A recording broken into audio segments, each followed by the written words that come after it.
인터넷에 들어가시면 실제로 우리나라 지금 법정 퇴직 연령은 60세 또는 큰 기업은 한 57세 그러는데, 그렇다면 우리 이 서울 시민들이 실제로 몇 세에 퇴직을 하는가 하는 걸 서울시에서 조사를 했더라고요. 보니까 53세로 나와 있습니다. 그럼 53세면은 정말 일할 능력도 있고 힘도 있고 의지도 있고 있는 시기인데 쫓겨나요. 그래서 그 한 대기업 임원의 인터뷰가 나와 있던데, 대기업 임원이면 상무급 이상입니다. 그리고 대기업 상무라도 전무로 승진 못하면 몇 년 내에 그만둬야 되죠. 이분이 54세더라고요. 그러면 대기업에서 상무 정도 했으면 어떻습니까? 엄청난 능력을 가진 분이에요. 또 리더십도 있고 그만한 지식도 가지고 있는 분인데 퇴직을 했어. 근데 53, 4세가 되면은 자녀들이 한참 대학 다닐 때예요. 이게 또 돈이 한참 들어갈 때요. 그리고 이제 얼마 안 있으면 애들 군대 갔다 오면 또 결혼시켜야 된다면, 그러니까 돈이 한참 들어갈 나이에 퇴직을 당한 거예요. 그래서 이분이 자영업을 해볼까도 했는데 역시 이분은 지식인이에요. 아는 게 많아. 자영업을 하면 5년 이내에 망한다는 걸 자기는 알고 있다 그러더라고요. 실제로 국세청이 국회에 제출한 자료를 보니까 자영업을 해서 5년 이내에 생존 확률이 20%밖에 안 돼요. 그러니까 10명이 자영업을 시작하면 5년 후에 살아남은 것은 2개다 그런 말이에요. 2개다. 그러니까 이분은 그런 걸 아니까 자영업을 하면은 아마 3년 내에 나는 거지가 될 거다 그렇게 이야기하더라고요. 거지가 돼요. 왜? 퇴직금 받은 거 하고 집에서 이 집을 담보로 대출받은 거 자영업 했다가 5년 이내 망할 확률이 80%다. 왜 그래요? 왜 자영업을 하면 망합니까? 왜 그래요? 가장 큰 이유는 우리나라의 자영업이 OECD 평균의 2배입니다. 전 세계적으로 맥도날드 지점이 25,000개라는데 우리나라 치킨집이 3만 개를 넘어요. 그러니까 치킨집 하면 돈 벌 것 같은데 돈을 못 버는 이유가 너무 많아. 너무 많아. 그런데 또 경기도가 조사한 자료를 보니까 20개 중에 돈 버는 데는, 그러니까 100개 중에 20개가 살아남는데 돈 버는 집은 5개랍니다. 나머지 15개는 뭐냐? 지금 버티고 있는 중이랍니다. 버티고 언제 망할까 하고 버티고 있는 중이고, 실제로 돈을 버는 집은 5개다. 다시 말하면 너무 많다는 거예요. 그래서 그 아까 대기업 임원 있잖아요. 자영업도 못하고 오라는 데도 없고. 왜요? 대기업 임원쯤 했으면 그렇게 이 아는 것 많고 경험 많은 사람을 누가 데려다 쓰려고 그래? 안 데려다 써. 불편하거든. 그래서 뭐 하시냐고 기자가 물으니까 야간 대리운전한다고 합니다. 왜? 이것밖에 현재로서는 할 것이 없다. 대기업에 상무를 하시던 분이 삐삐 들고 연락 오면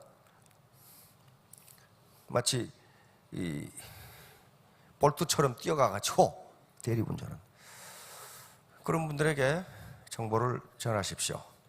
그런 분들이 많습니다. 여기 아주 비참한 통계가 또 OECD에서 한국에 또 권고를 했습니다. 노인 빈곤율이 2012년에 통계를 보니까 2012년에 45%였는데 2014년에 50%로 올랐어요.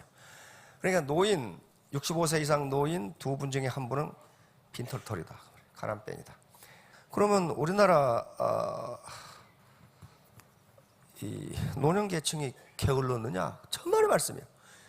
이 나라를 세계 최빈국 중에 하나인 대한민국을 세계 13대 경제대국으로 만들어 놓은 주역이 바로 이 세대입니다.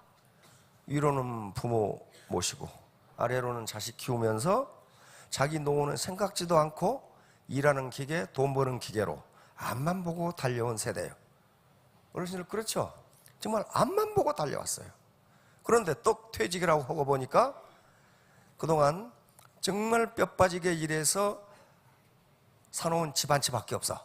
근데 통계를 보니까 이 세대의 금융자산 제로 그렇게 돼 있더라고. 은행에 돈이 10원도 없다 그런 말이에요. 집은 하나 있는데 계산해 보면 60세에 퇴직해서 한 20년 더 산다고 해도요 짜장면 값만 4억이 들더라고. 재수없게 부부가 있으면 이게 참 비참한 얘기지만은 짜장면 값만 8억이 들어. 그 누가 대주냐 이거야. 가난은 나라도 구제 못한다고 했습니다. 그러면 결국 자기가 해야 돼. 자기가 나라 구제하는 거 기다리고 있다가 굶어 죽어버려. 그러니까 이건 안 되는 거야. 자기가 해야 돼요. 자, 그런데 이렇게 이제 대한민국을 세계 최빈국 국민소득 80불에서 지금은 3만 불이 육박했죠. 이렇게 만들어놓은 주역들이 지금 길거리에 내몰리고 있다 하는 문제가 가장 큰 문제입니다. 그럼 이분들 어디서 어떻게 수용하느냐 하는 문제가 아주 좀 골치 아파요. 근데 너무 실망 마시고요. 왜냐하면 하늘이 무너져도 솟아날 구멍이 있어요. 오늘 창조적 소수라는 제목인데요. 이 전체적인 내용은 굉장히 어렵기 때문에 아주 쉽게 이야기를 하겠습니다. 논어에 이런 얘기가 있습니다. 공자님이 직접 한 말씀인데요. 공자 세가에는 공자가 이 말을 한 게 35세로 돼 있어요. 그래서 춘추 전국 시대, 그러니까 주나라 시대죠. 주나라 시대에 제나라라는 나라가 있으면 지금 중국의 산동반도 거기가 제나라입니다. 이 제나라는 주나라를 창건한 주나라 무왕의 군사였던, 즉 군의 스승이었던 강태공, 낚시질하는 사람 있죠? 그 사람 강태공이 원래 이름은 여상인데 강태공이 분봉받아서 세운 나라가 제나라예요. 제나라 요 제입니다. 제나라예요. 그런데 이 제나라에 경공이라는 임금이 있었어요. 제경공이죠. 요 공자가 35세에 가만히 생각해 보세요. 35세입니다 지금. 제나라를 방문해서 경공 앞에서 지금 이야기를 하는 겁니다. 기라성 같은 고관 대작들이 다 있죠. 뭐라고 되어 있냐면 경공문정 그랬어요. 이 말은 제나라 군주인 경공이 공자에게 정치가 무엇인지를 물었다 그런 말이에요. 그런데 이때 공자의 나이는 35세고 경공은 나이가 50세 정도 되는 사람이니까 자네가 공자인가? 정치가 뭔가? 이렇게 물었겠죠? 왜냐하면 그 당시 공자는 유명한 사람이 아니에요. 천하를 주유하면서 자기의 뜻을 펼치고자 하는 일종의 혁명가입니다. 혁명가. 공자나 맹자는 조선시대 생각하는 그런 명자가 아니에요. 혁명가들이에요. 이게 아주 혁명적 철학자들이에요. 임금을 무조건 떠받들어라 그런 말 한 적이 없어요. 임금이 임금답지 않으면 그것은 방벌의 대상이다. 쫓아내버리고 다른 놈 세워라. 그렇게 돼 있어. 특히 맹자의 그런 말이 많아. 그래서 과거에 좀 정치를 잘못하는 임금들은 맹자를 못 읽게 했어요. 왜? 거기 혁명사상에 들어가 있으니까. 때려 정치를 잘못한 놈은 그게 잔적이다 그래서 잔적이지 그게 무슨 임금이냐 말이야. 그러니까 갈아치워라. 그래서 이제 제나라 경공이 공자한테 자네가 공자인가? 정치가 뭐야 정치가? 이렇게 물었겠죠. 왜냐하면 이 경공은 임금 노릇을 58년이나 한 아주 노회한 임금이야. 20살 때 임금 노릇 해가지고 78세까지가 했으니까 엄청 했죠. 여러분 임금 노릇 58년 하면 할만하겠죠. 얼마나 좋아. 그런데 좀 경공이 오래 했는데 좀 띨띨해. 띨띨한 임금일수록 오래. 우리나라 선조, 임진할 때 선조, 그 위에 인조, 이게 아주 조선왕조에서 임금치고는 아주 좀 띨띨하거든. 그래도 제일 오래 했어. 그러니까 여기서 공자가 뭐라고 대자? 공자가 그걸 알아. 이 임금이 임금 노릇을 제대로 안 해. 맨 무슨 축제나 하고 파티나 열고 이게 사치와 향락으로 세월을 보내. 그런데 제 나라는 강해. 왜? 그 앞에 임금들이 워낙 강하게 만들어 놨거든. 그러니까 워낙 강하게 만들어 놓은 그 제 나라를 경공이라는 사람이 지금 아주 말아 자시고 계시는 중이야. 58년간. 그걸 공자는 알아. 그래서 공자는 안 그랬죠. 공자는 나중에 붙인 이름이고, 원래 공자 이름은 공구입니다. 공구예요. 이 언덕구자예요. 근데 나중에 한나라 이후에 성인이 되면서 이 가르침은 워낙 깊고 넓고 그 뜻이 원대하기 때문에 성인의 반열로 올라가서 공자가 됩니다. 이제 자, 여기서 공자가 35세 공자가 한 말이 가장 유명합니다. 이것은 삼척 동자도 다 알아. 이 말은. 근데 이게 모르시는 분 많죠. 그러면 이 시간이면 공자의 대표적인 말 중에 하나입니다. 뭐라고 했냐면은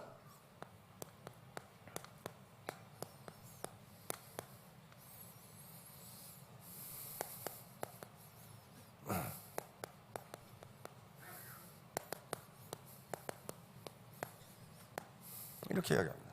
정치가 뭡니까? 그러니까 이게 한자의 묘미인데 앞에 글자는 명사입니다. 주어이고 명사고 뒤에 글자는 형용 동사쯤 돼요. 그러니까 임금이 임금답고 신하가 신하답고 아버지가 아버지답고 아들이 아들다우면 정치는 잘 됩니다. 아주 핵심이에요. 핵심. 이걸 정명론이라고 그럽니다.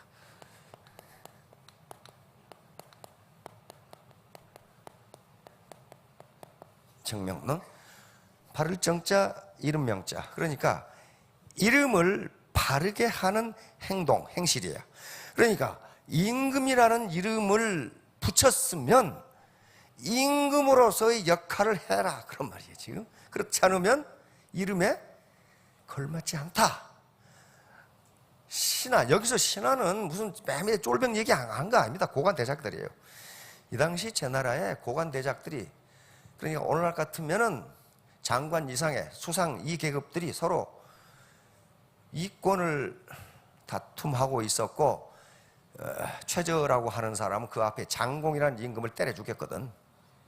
그리고 장공이라는 임금을 죽이고 최저라는 사람이 완전히 정권을 잡고 허수아비 임금을 하나 갖다 놔야 된단 말이에요. 근데 쿠데타 세력이 자기가 임금하면 큰일 나요. 그건 또 다른 놈이 또 맞아주고. 그러니까 허수아비 같은 임금을 하나 갖다 놓고 자기가 정권을 장악해야 돼. 그때 이 허수아비 같은 인물이 경공이야. 그 공손, 그래 우리 같은 왕손 중에서 제일 띨띨한 놈이 누군가 봤더니 고놈이어서 갖다 놓은 거예요, 지금. 그래 나중에 다른 놈이 처제를 때려 죽이는 바람에 이제 오래까지 한 거예요. 자, 그러니까 군군 신신 부부 자자. 신은 그러니까 애터미 같은 리더급이에요. 신하가 신하답고. 신하가 신하답다는 건 뭐예요? 임금이 잘못하면 간하고, 그래도 말을 듣지 않으면 식으로 낙향을 하든가. 옛날에 그렇게 했어요. 그래야지 어두운 임금을 그대로 붙들고 있어서는 안 된다. 이제 그런 얘기예요.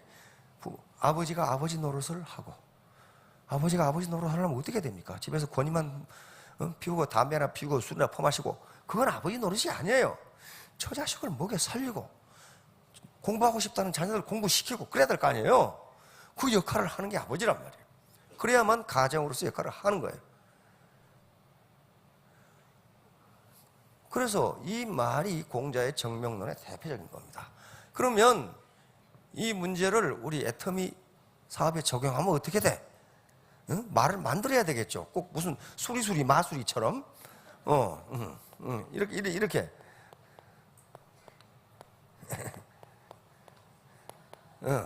이렇게 된다고.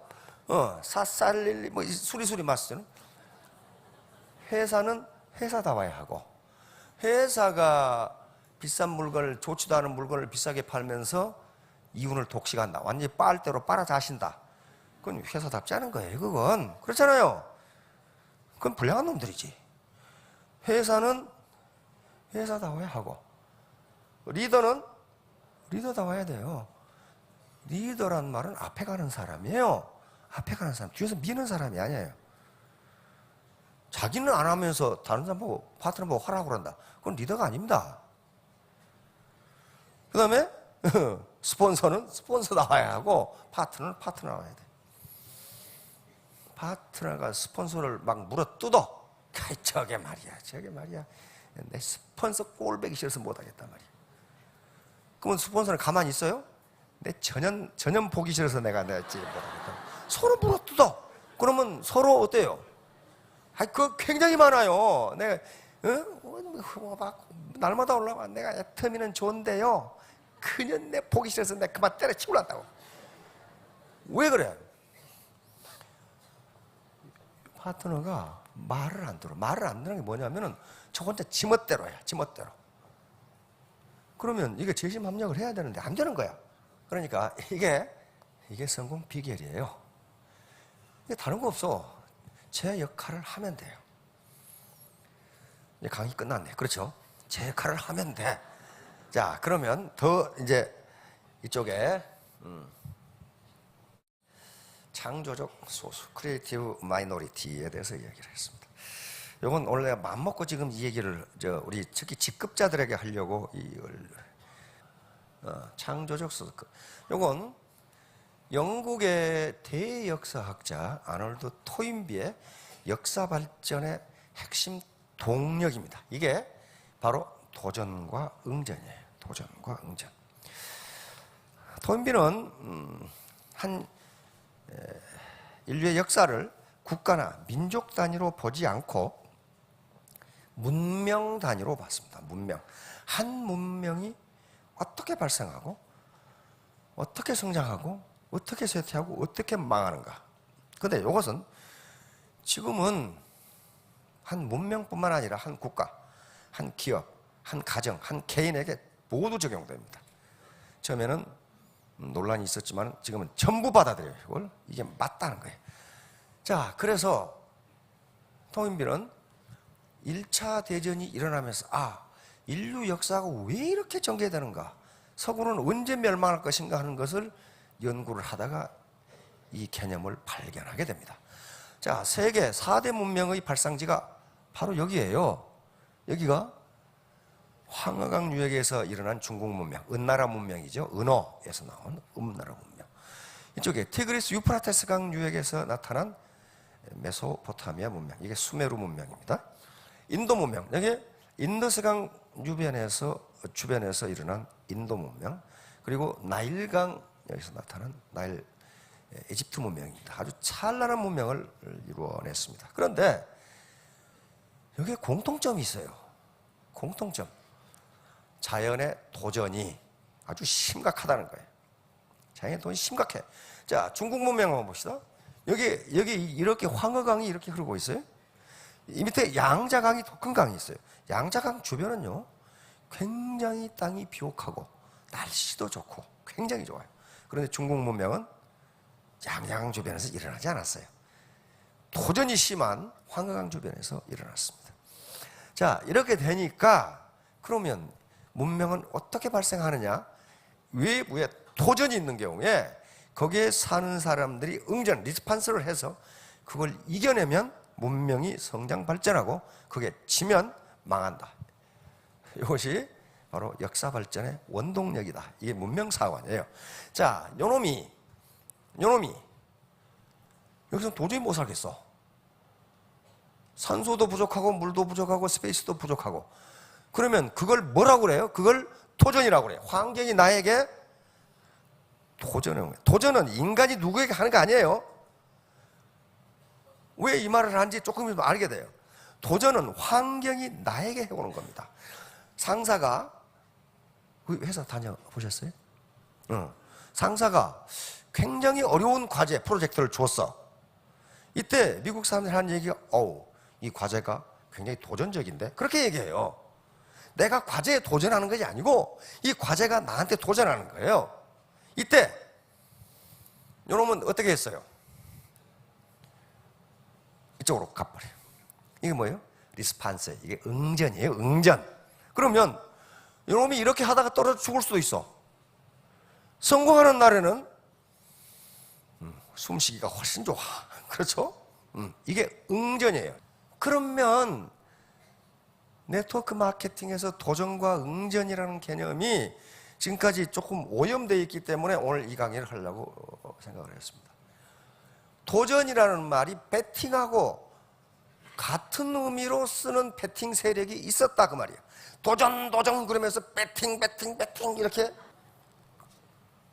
하다 보니까 우리 지금 밑에 판매사 그 이하의 사람들이 도전하라고 그러면 왜 스폰서님은 회장님이 하지 말라는 것을 시킵니까? 도전 배팅하란 말이에요? 그렇게 된단 말이에요. 근데 박 회장께서도 분명히 얘기를 했어요. 이 자리에서 뭐라고 했냐면 도전은 배팅이 아니다. 도전하지 않은 사람은 성공할 수 없다. 그런 얘기를 했는데 그 말은 귀에 안 들려. 그걸 보고 뭐라고 하냐면 선택적 경청이라고 그래. 왜냐하면 지금 양쪽 250, 250이 맞아야 되는데 좌측은 250이 맞았어. 우측이 180이야. 70을 해야 돼. 그것도 이틀 안에 해야 돼. 이게 뭐예요? 나에게 이 과제가, 판매사라는 과제가 나에게 도전해 온 거예요. 내가 판매사에 도전하는 게 아니고 언제나 외부 환경이 나에게 도전하는 겁니다. 그러면 나는 거기에 리스판스를 보여요. 리스판스는 두 가지예요. 외부 환경이 나에게 도전해 왔을 때 리스판스는 두 가지입니다. 첫째는 파이트 아니면 플라이트. 요것은 투쟁이에요. 투쟁이고 노력이죠. 노력. 이건 노력이고 투쟁이자 노력이고, 네. 이건 도망입니다. 도망이고 회피예요. 그러니까 외부 환경에 나에게 도전해 오면 두 가지예요. 하나는 파이팅을 하든가, 안 그러면 도망을 가든가. 나에게 지금 이틀 동안에 70이라는 포인트를, PV를 내가 도전하는 게 아니고 판매사라는 것이 나에게 도전해요. 야 임마 김말자, 야 이년아, 너 이틀 동안에 70 할 수 있어? 이렇게 나에게 도전해 와는 거예요. 그때 반응은 리스판스는 두 개예요. 도인비가 했던 말도 리스판스예요. 도인비는 리스판스, 도망하든지 파이팅하든지 둘 중에 하나라는 거예요. 그래서 도망하면 어떻게 되느냐 조금 더 나와요. 파이팅 했을 때 이겨내면 그 문명은 발전한다. 파이팅해서 지면은 그 문명은 망한다. 둘 중에 하나예요. 근데 파이팅도 안 하면 어떻게 되냐? 전멸해요. 전멸한다고. 내가 지금 80을, 70 PV를 내가 도전한 게 아니고 판매사라는 직급이 나에게 도전해 왔어. 야, 이년아, 김말자, 너 이틀 동안에 너 같은 말자가 70 할 수 있어? 그럴 때 두 개예요. 파이팅, 나는 할 수 있어 하고 파이팅 하든가, 나는 못해 하고 플라이팅 날아가 버리든가. 그러니까 히말라야라는 산이 나에게 도전해 온 거예요. 야 이맹구, 너 나 올라올 수 있어? 대부분은 아이 노, 플라이트 도망가요. 그러나 우리 산악인들은 할 수 있어. 파이팅해서 올라가는. 그러면 히말라야 정복한다고요. 그거예요. 그러니까 리스판스예요. 리스판스. 반응을 어떻게 보이느냐 하는 거예요. 그런데 그 판매사들이 스폰서가 이틀 동안에 도전해봐. 그러면 왜 회장님이 하지 말라는 얘기를 하세요? 그 말은 무슨 말이냐 하면은 핑계거리가 하나 생겼어. 회장이 그런 말 한 적이 없다고 여기서 내가 2번이나 이야기를 들었다니까. 내가 언제 도전하지 말라고 그랬냐고 말이지. 배팅하지 말라고 그랬지. 이걸 의사결정 이론에서는 선택적 경청이라고 합니다. 다시 말하면 자기가 듣고 싶은 얘기만 들어. 회사 다녔다고 그랬으니까. 아침에 출근하면 위에 꼰대들이 계속 잔소리야. 지각하지 마라. 업무 시간에 주식 보지 마라. 야동 보지 마라. 계속 잔소리야. 그 말은 안 들리는데 한마디가 딱 들어와. 이번 달 보너스 나갈 거다. 그 말만 딱 들어가. 그래가지고 사원들이 만나면 보너스 몇 프로 나온대? 몇 프로? 아침에 지각하지 마라. 시간 중에 주식 보지 마라. 그건 다 잊어버려. 꼰대 잔소리로 그냥 쳐. 이걸 선택적 경청이라고 해. 자기가 듣고 싶은 얘기만 듣는 거예요. 이거 인간의 본능입니다. 그 현상이에요. 그러니까 마침 70 하기가 힘들고 하기 싫어 죽겠는데 회장님이 도전하지 말라고 그랬다. 도전하지 말란 말을 안 했어요. 도전하면서 배팅하지 마라 그랬어요. 그러니까 뒤에 배팅하지 마라가 포인트예요. 자, 그런데 그래서 이 말을 바꾸려고 그래요. 왜냐하면은 토인비도 원래 그것을 도전이라고 안 그랬습니다. 그걸 응전이라고 그랬어요. 리스판스라고 그랬다고. 강물이 넘쳐서 인간에게 도전을 해와. 이 경우 어떻게 하겠어? 도망가든지 파이팅 하든지 둘 중에 하나라는 거예요. 요거예요. 외부가 도전하면 지금 우리에게 가장 스트레스를 준 외부 도전이 뭐예요? 뭐니 해도 시대의 흐름입니다. 시대가 흘러가면요, 과학기술이 발전하고 그 다음에 가치관이 변해요. 그래서 자기 사업을 망하게 하는 것은요, 옆에 경쟁자가 아니에요. 시대의 흐름이 망하게 하는 겁니다. 동네 쌀가게 아저씨가 망한 게 옆에 쌀가게보다 경쟁력이 떨어져 그런 게 아니에요. 대형 마트가 생기면서 거기서 쌀을 살 필요가 없어.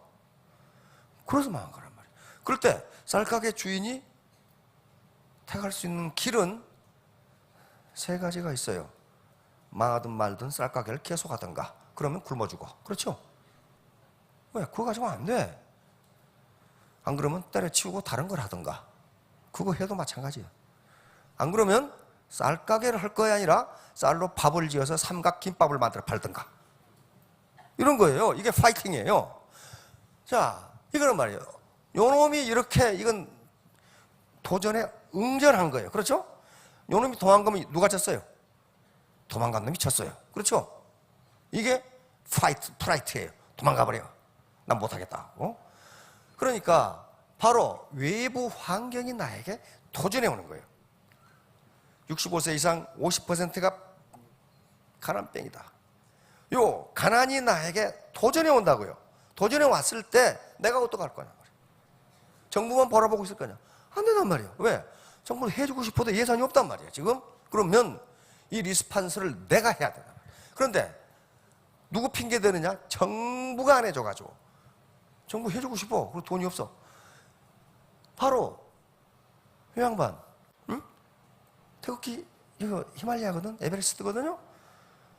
나보고 올라가라고 하면 난 프라이트해. 도망가. 응? 아유, 에베레스트 산님 저는 못 올라가요. 그런데 이 양반은 올라가겠단 말이야. 올라가겠다. 정복했잖아요. 나는 아마 내 평생에 에베레스트도 못 올라갈 것 같아 지금. 그냥 숨이 차가지고 지금 못 올라갈 것 같아. 그러니까 여기 리스판스는 두 가지예요.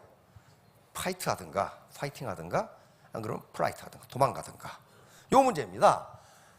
자, SME 사업에 대한 도전과 응전도 마찬가지예요. 내가 도전하는 게 아니고 외부 도전에 내가 리스판스 하는 거, 응전하는 거예요. 자, 외부 도전이 엄청나게 많습니다. 좋지 않은 평판. 여러분들 여기 와서 다단계판에서 강의 들었다 그러면 뭐라고 해요? 너 요즘 길거리에 나앉게 됐냐? 이렇게 얘기해요. 이게 뭐예요? 도전이야, 이게 도전. 외부 친구들이, 외부 가족들이 나에게 도전해 왔어. 야, 임마, 할 거 없어, 그거 해? 이게 도전이에요. 그때 나는 리스판스 두 가지예요. 파이팅 하든가, 그만두든가. 프라이트 하든가. 꼴고 이제 핑계를 대. 아, 내가 안 하는 이유는, 아이고 주변에서 하지 말라고 그래서 그건 확신이 없는 거예요. 그 다음에 소비자의 도전.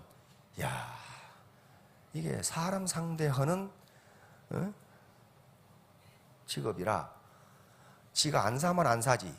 아주 자존심을 팍 꺾어버리는 사람이 있거든. 지도 별거 따이면서. 이때 꺾어지면 안 된다. 그래서 거기다 또 핑계를 대. 내가 하려고 했는데 꼴보기 싫은 것들 보기 싫어서 내가 꼭 이 짓을 해야 돼? 이게 핑계가 된단 말이야. 스폰서 파트너에도 아까 얘기했죠. 내가 애터미는 좋은데 그년 보기 싫어서 내가 그만둔다고 말이야. 꼭 핑계를 대. 핑계를. 그 핑계예요. 그 다음에 직급이 나에게 도전. 아까 얘기했죠. 좌측은 250이 맞았는데 오른쪽은 180밖에 안 돼. 그러니까 판매사가 나한테 도전을 해.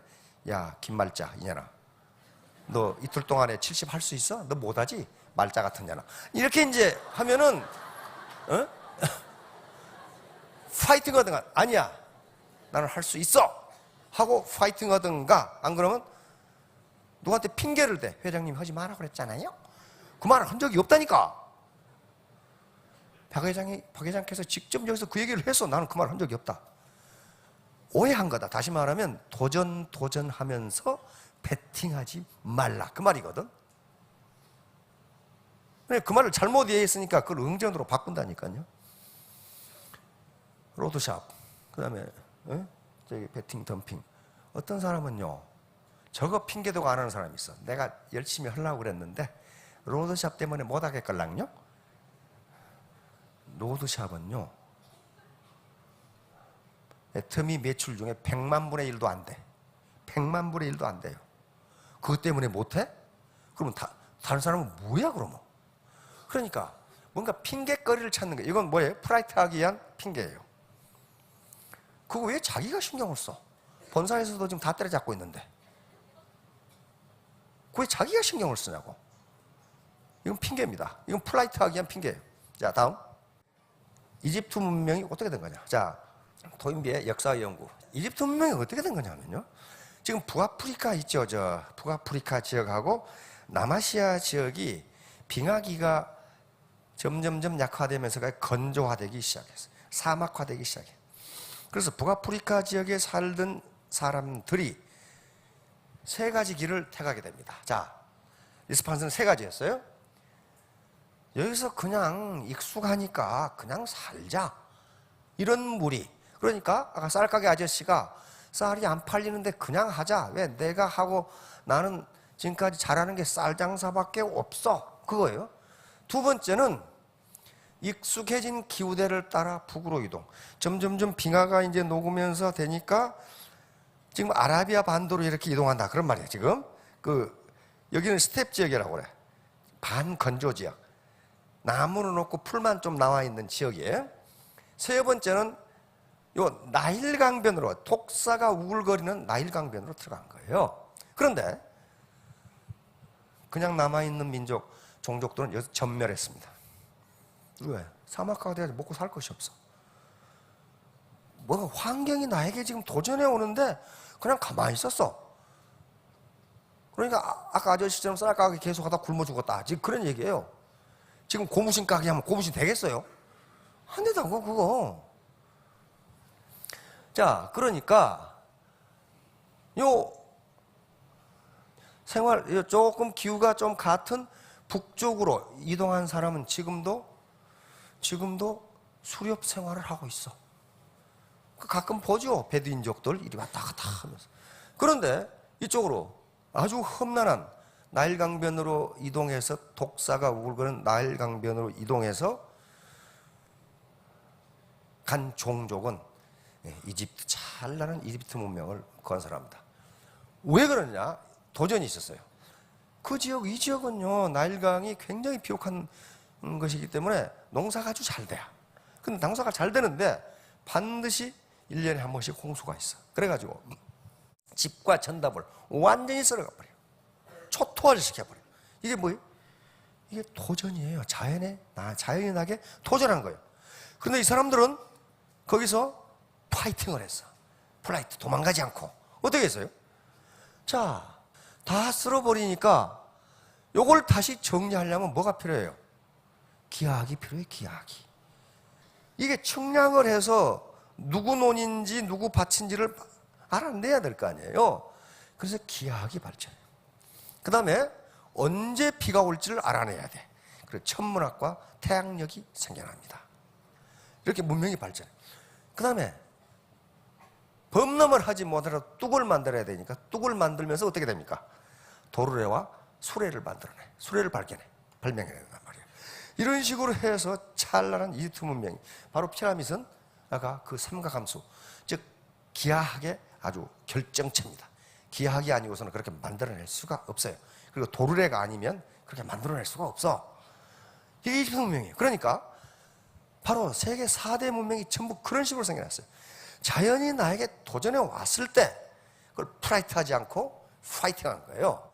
이 사람들은 바로 알만한 사람들이죠. 전부 외부 환경에 대해 도전한 게 아니라 응전한 겁니다. 리스판스한 거예요.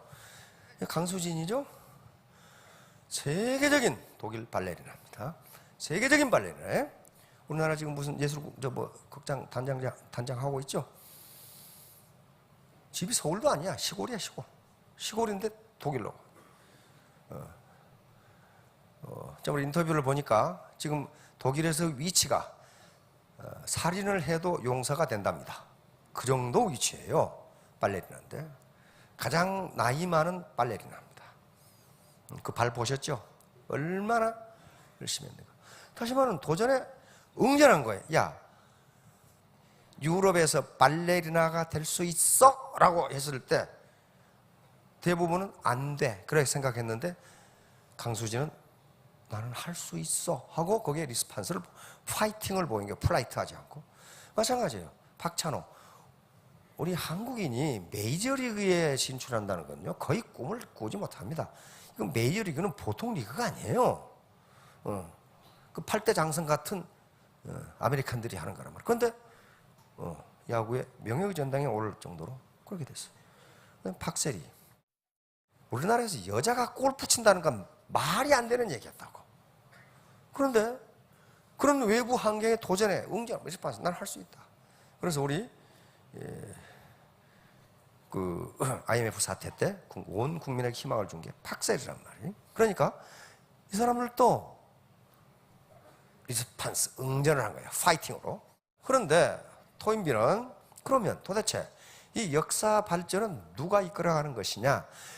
역사 발전의 원동력은 도전과 응전인데 요 외부의 도전을 미리 파악하고 이 도전을 어떻게 이겨낼 것이냐 하는 방안을 찾아내는 사람은 소수다. 그랬어요. 소수다. 이걸 크리에이티브 마이너리티, 창조적 소수라고 불렀습니다. 그래서 어떤 문명이건 어떤 국가건 어떤 기업이건 창조적 소수가 있는 조직은 발전하고 융성하고, 창조적 소수가 없는 조직은 외부 도전이 있는 경우 그대로 망한다 하는 게 도전과 응전이에요. 그러면 우리 각자가 뭐가 돼야 돼요? 창조적 소수가 돼야 돼요. 가정도 마찬가지예요. 가정에 창조적 소수가 있으면 그 가정은 융성 발전합니다. 그러나 아무도 없다? 그건 빈곤을 벗어나기 힘들어요. 힘들다고요. 그러면 나 개인은 어때요? 나 개인은 내 자신이 창조적 소수가 되지 않으면 빈곤에서 벗어날 수가 없어요. 지난 시간에 얘기를 했죠. 우리나라에 빈곤 탈출률이라는 게 있습니다. 2005년부터 측정해서 통계청에서 발표하기 시작했어요. 2005년, 2006년만 하더라도 빈곤 탈출률이 한 32%, 33% 그 정도 됐어요. 그러니까 10명 중에 서너 명은 가난한 부모로부터 태어났어도 자기 일생 동안에 중산층 이상으로 올라간다는 거예요. 근데 작년에 그 떨어졌죠. 23% 떨어졌어요. 다시 말하면 10명 중에 2명만 탈출한다는 거예요. 이게 창조적 소수예요. 10명 중에 가난한 부모로부터 태어난 10명 중 8명은 평생을 가난하게 산다는 거예요. 이게 얼마나 비참해요. 얼마나 비참하냐고. 그 누구 탓이에요? 부모 탓해봐야 소용없어요. 부모는 다 돌아가시고 안 계셔. 그거 탓해봐야 아무 소용없어. 이건 자기가 창조적 소수가 되느냐 안 되느냐예요. 그래서 바로 자신이 창조적 소수가 되어야만 합니다. 누구 보고? 당신이 되어라. 그렇게 할 수가 없어요. 애터미 지금 회원이 한 300만이 넘습니다. 그러면 여기 오신 분이, 오늘 강의 듣는 분이 저 센터까지 해서 10,000명 정도밖에 안 돼요. 그러면 300분의 1이면 어떻게 됩니까? 이게 창조적 소수 중에 창조적 소수예요. 나는 창조적 소수라고 그렇게 생각했어요. 알겠죠? 자, 이게 파레토 2080 법칙이에요. 파레토 이태리의 경제학자인데요. 우연히 이태리의 토지 소유를 조사하다가 발견한 법칙입니다. 이태리 국민들의 20%가 이태리 땅의 80%를 차지하고 있더라는 거예요. 가만히 생각해 보세요. 그래서 이태리만 그런가 하고 유럽을 다 조사했더니 유럽도 같으라는 거예요. 20%가 80% 재산을 가지고 있다는 거예요. 그래서 자기 마당에 심은 완두콩을 조사해 봤더니 완두콩 20%의 꼬투리에 완두콩 알 80%가 들어있더라는 거예요. 그럼 뭐예요 이게? 이게 자연법칙이에요. 자연법칙입니다. 2080 법칙은. 그런데 이 법칙이 조사해 보니까 거의 다 들어맞더라는 거야. 우리도 마찬가지예요. 모델 20%가 모델 소득 80%를 가져가요. 그 다음에 운전수 20%가 교통사고 80%를 일으켜. 네? 옷장 가만히 생각해 보세요. 옷장에 있는 옷 중에 잘 입고 다니는 건 그중 20%밖에 안 돼. 나머지는 잘 안 입어. 백이 수십 개가 있는데 들고 다니는 것은 그중 20%야. 전부 거기 다 맞더라는 거예요. 그럼 어디 들어야 되겠어요? 창조적 소수가 20%예요. 20%. 그런데 여기 모이신 분은 1%도 안 돼 지금. 0.3%예요. 유엔 통계를 내봐. 전 세계 통계를 내보니까 어때요? 부자 20%가 소득 80%를 가지고 있다. 그 말이에요 지금. 저기 들어가야 되겠죠. 저기 들어가야 되겠죠. 아이고 나는 안 돼. 이게 바로 이제 플라이트에 도망가는 거예요. 왜 안 돼? 그렇게 물어보세요. 왜 안 돼? 그런데 왜 창조적 소수가 안 되느냐? 인간의 본성이랍니다. 인간의 본능. 인간은 근본적으로 지금 하고 있는 일을 바꾸기를 싫어한답니다. 왜? 생존 본능과 관계되어 있어. 생각을 많이 하면 에너지를 많이 써. 그러니까 뭐 밸런스 먹고 살 빼려고 하지 마시고 좀 이 생각 좀 하고 이 살면은 살이 저절로 빠진다니까요. 이거 하나만 하겠습니다. 외부 도전에 과감하게 응전하세요. 도전이라고 하면 또 배팅한다고 생각하니까 도전은 내가 하는 게 아닙니다. 사회의 변화가 나에게 도전해 오는 거예요. 너 계속 컴퓨터 쓸래? 타자 쓸래? 나는 타자가 손에 익어. 나 타자 쓸래. 그러면 이건 프라이트한 거예요. 도망가는 거예요. 컴퓨터 모르지만 배워서 해야 돼요. 스마트폰 쓸래? 삐삐 쓸래? 삐삐가 손에 익어. 이거 안 바꾸면 뒤떨어져요. 외부 도전에 나는 리스판스 하는 거예요. 응전하는 거란 말이에요.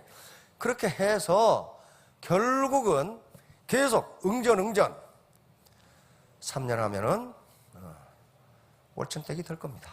월천댁이 돼요. 월천댁이 안 되면 자기 몸무게가 몇 킬로인가 떠보세요. 생각을 안 했다. 그 말이에요. 생각을 안 했다. 자, 3년 후, 5년 후에 무스타 마스타, 로얄 마스타가 되시기 바랍니다. 네, 감사합니다.